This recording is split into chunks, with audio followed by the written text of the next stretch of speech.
When a young Michael Jackson met Diana Ross at just 9 years old, she didn't see a prodigy. She saw a boy.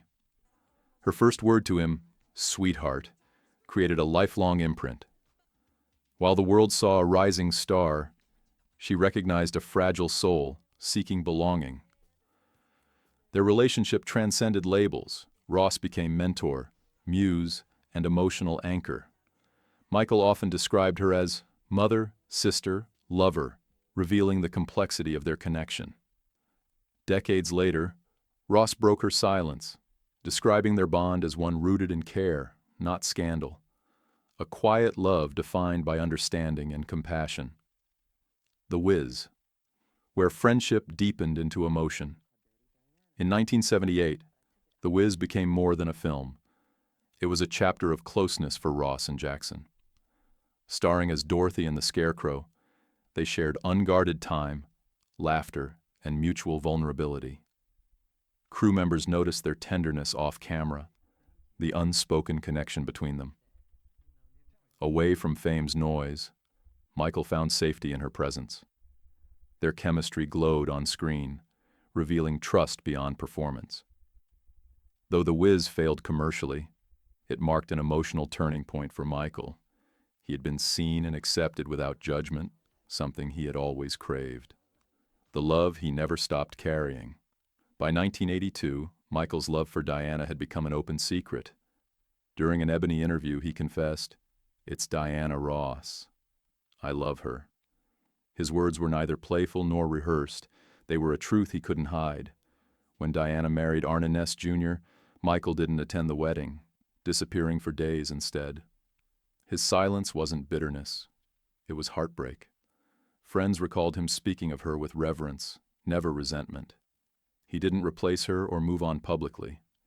His love for Diana remained a quiet, lifelong devotion, more spiritual than romantic, but just as consuming.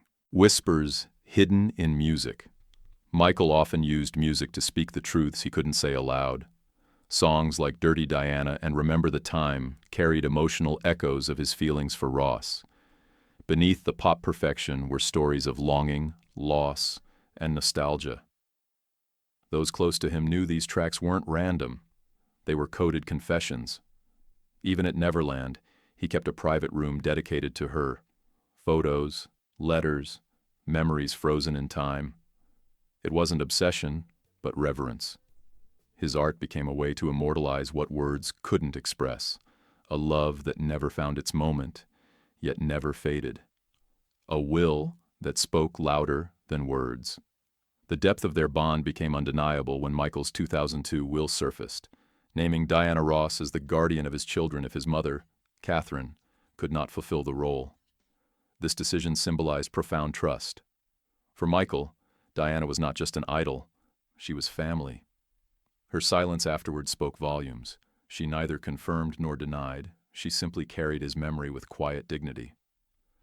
Their relationship was built on mutual understanding, a sacred emotional language the world could never fully translate, one that shaped both their lives in ways far deeper than fame. Her final words, love beyond definition. At 81, Diana Ross finally spoke the truth she had long protected. "Michael loved me," she said softly. "Loved me in a way that doesn't have a name." She admitted she cared deeply, but never allowed herself to return that love fully. It was too real, too powerful. Her confession wasn't scandalous, it was human.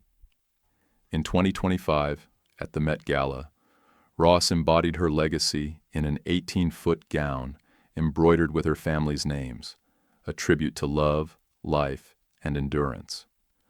Through her words and presence, she reminded the world, behind legends lie hearts that quietly break, heal, and remember.